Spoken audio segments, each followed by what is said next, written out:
Welcome to our newest interview from the series of conversations with art and culture experts. I'm here today with my colleague Afreen, and for those of you who have not heard about the Museum from Home before, it is an initiative that started this year and was created as a solution for museums, art galleries, and other organizations to communicate with their audience remotely, all over the world. Our today's guest is Alex Ray, the director of Alexandra Ray Art Advisory. So welcome, Alex, and please tell us more about yourself and the organization. Hi, thank you so much, Afreen and Mara, for having me on. Yes, my name is Alex Ray, sometimes Alexandra Ray, depending. And I have many years experience as an art advisor to collectors and art lovers, art insiders.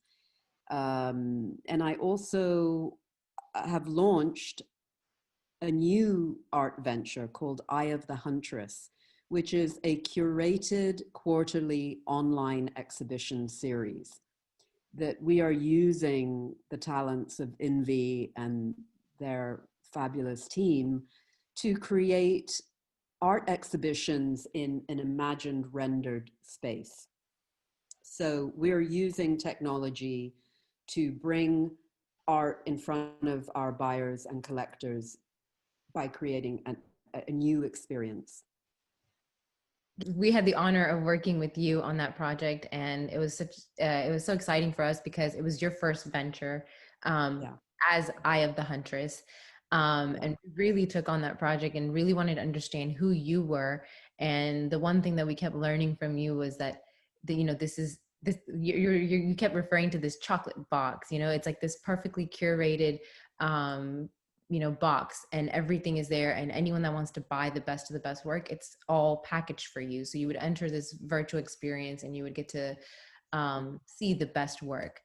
And with that, I wanted to start by asking you the first question, which was, what was your initial reason for using a virtual exhibition instead of what usually art curators and art galleries use? They're using websites and they're just using this white background and just kind of showing this. What was your reason for kind of going outside of the box? Well, it was an idea that was born out of COVID ingenuity. I mean, doing an online exhibition really, number one, gives you freedom to curate all kinds of wonderful things that is quite difficult when you're a gallery and you have to remain very loyal to just your artists. We have the freedom to pick any artist that we love, that we think are part of our wish list, if you like, and that we think collectors would be really going after anyway. So there was a freedom in what we could do, and also we save a lot on cost, because to put on an actual exhibition, as you know, is incredibly expensive, time consuming. Even participating in art fairs for galleries is so expensive. To fly people out, saving on the carbon footprint of what we're doing. There were so many pluses that we thought, this is amazing. We can create a space and show the work we want to show and get it in front of people when they already feel pretty frustrated that they can't go to galleries and art fairs to look at work in the flesh. So that combination was just incredibly exciting for us. And of course, then we just needed the tech team to turn it into a reality. And that was a whole other layer, which was very, very rewarding. Yeah. What value do you think this type of technology has brought to the art and culture organizations during the pandemic? I think it's provided a real solution, to be honest.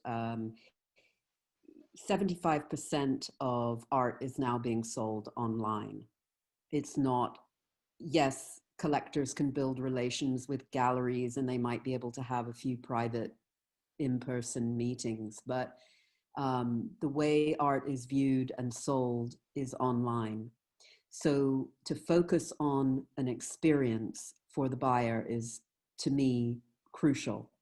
And I think you can really achieve that with these rendered incredible interpretations of a space, because you're adding, you know, a slightly more moody, atmospheric experience. You're giving it context. You're being able to move around things without it interfering.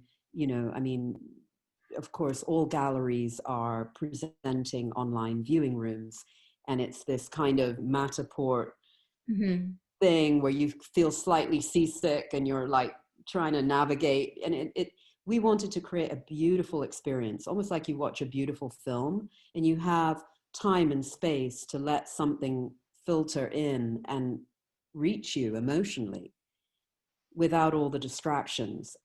So we feel that this is something really here to stay.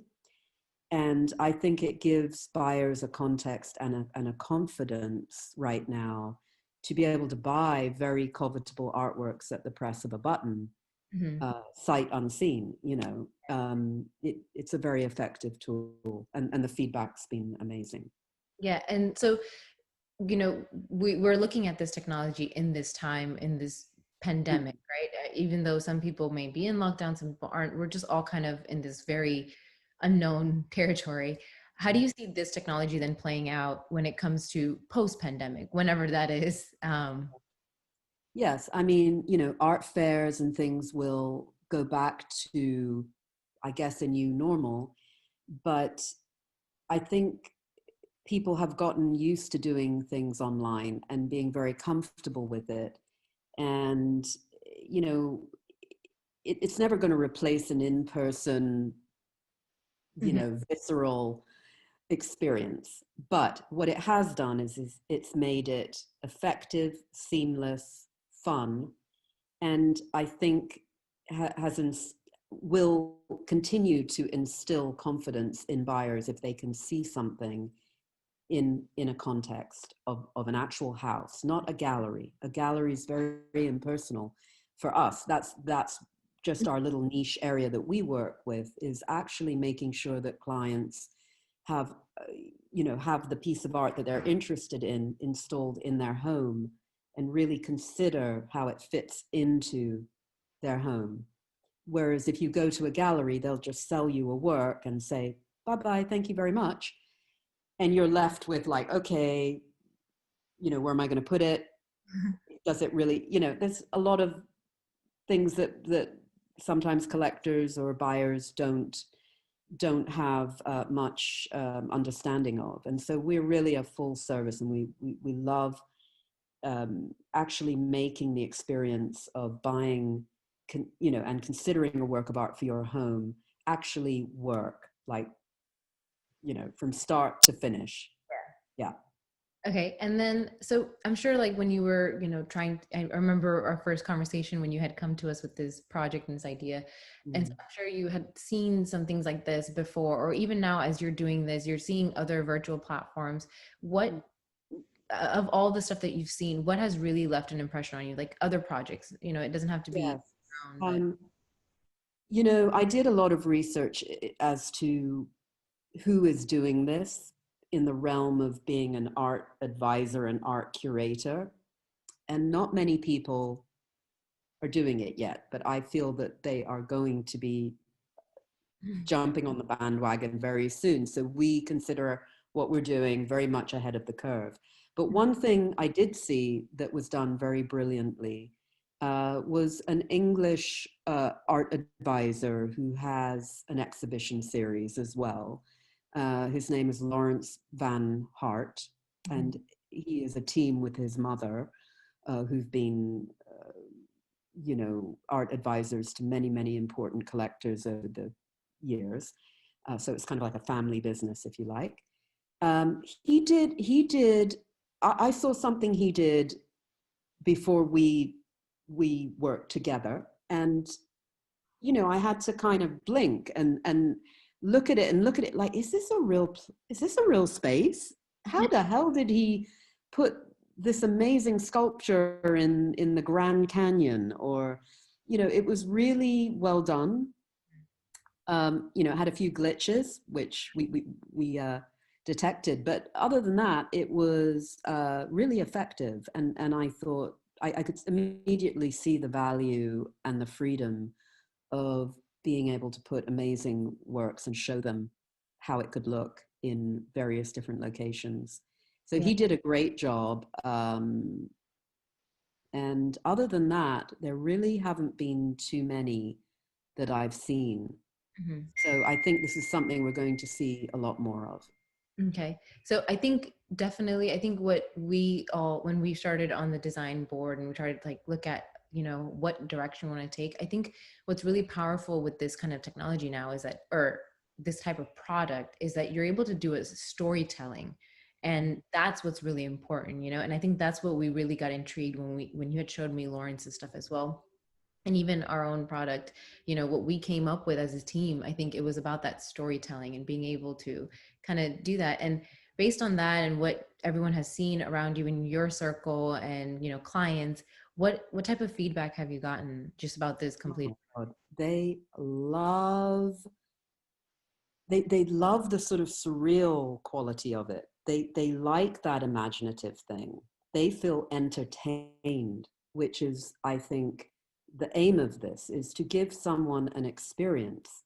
Because, you know, when we go see amazing shows in museums, we are entertained and we look for that more and more and more. Like, you know, museums are going to such great lengths now to make sure they have these, you know, amazing, impactful shows that are Instagrammable and you know, so it's becoming, we're getting very demanding in terms of having an experience as an audience. So people commented on just the magical quality, and we got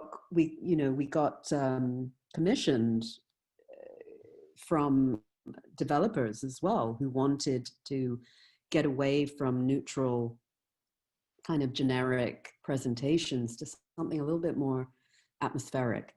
Yeah. So yeah. And I think it's the beautiful part about that too, is that your primary purpose is to sell the art, but with this product, you're able to kind of be like, but you know, you're here for another purpose too. You're here to get entertained or really just absorb what we've produced, and then if you want to buy it, you can buy it, right? So it's not like out front just saying, hey, buy this stuff. It's kind of giving a secondary purpose to the whole thing. And so with that said, I think, do you have any final words for our audience for the Museum from Home?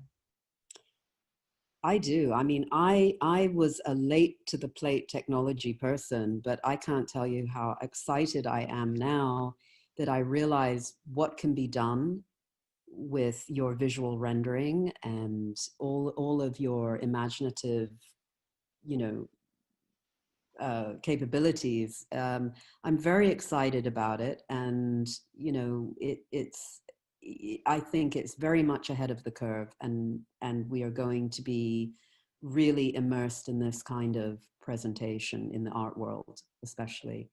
I'm speaking as an art advisor and a curator doing exhibitions. I'm sure, Mara, you're dealing more with museum shows and things like that. I mean, just the whole thing is just a very added dimension and a very useful tool.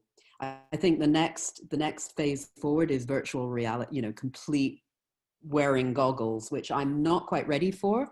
I really love the space that we're in right now, and I want to savor it a bit more before I see the art world turn into something that's just, you know, in this virtual crazy world. But yeah.